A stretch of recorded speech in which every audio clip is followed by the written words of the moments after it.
lakukan hari ini, supaya hidup saya di masa depan bisa jadi manusia yang lebih baik. Gue berjanji gue akan fokus waktu itu untuk dapetin apapun ya, apapun gue kerjain deh, asal lu bisa kasih gue uang, lu mau ngejoki game, mau lu jualan sedotan, gue nggak punya gengsi, mau jualan minyak rambut, gue nggak ada gengsi. Gue nge-chat orang buat nge-sales, gue datang pintu, ke kafe-kafe, tanya manajernya, ya dilecehin secara verbal gitu.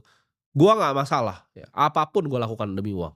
Gua muter otak gitu, gimana caranya yang gua jual ini bisa lebih laku.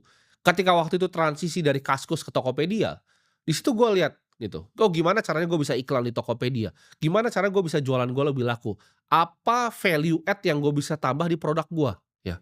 Gua nggak merenung di situ terus gua pasar sambil jualan santai-santai, enggak. Gua mikir terus setiap hari gimana caranya pomade gua ini lebih laku. Oh yang lain cuma jualan pomade harga sekian. Gimana caranya gua jual harga yang sama, tapi gua kasih gratis sisir. Gue yang pertama menciptakan tuh di Indonesia. Jadi beli pomade gratis sisir itu gua yang bikin, gitu. Akhirnya semua kompetitor contek, gitu. Gua harus inovasi lagi, apalagi nih yang harus dijual. Dari awal gua jualan udah macem-macem gitu. Ketika gua udah mulai besar ya, modalnya gua mulai gulung puluhan juta, ya sampai udah ratusan juta, masuk ke Indonesia mulai dikerjain gitu kan, karena gua impor waktu itu. Ada beberapa instansi yang datengin gua sampai ke rumah. Semua itu gua lewati, itu di usia yang sangat muda, itu anak 15, 16 tahun. Dan semua hasil keuntungannya ya, kalau orang lain, mereka akan santai gitu, mereka akan santai, mereka akan belanja, gua enggak, ya. Hasil keuntungan yang gua dapat dari gua berdagang, semuanya gua taruh di pasar modal, ya.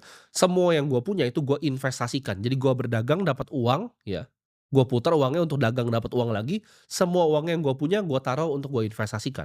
Uang sisa gua tuh antara bisa jadi modal untuk bisnisnya lagi ya, atau uang sisanya ya bisa jadi buku gitu kan. Buku gua belajar, jadi investasi, nggak ada uang yang sia-sia gitu. Gua anggap satu uang ya, itu seperti prajurit.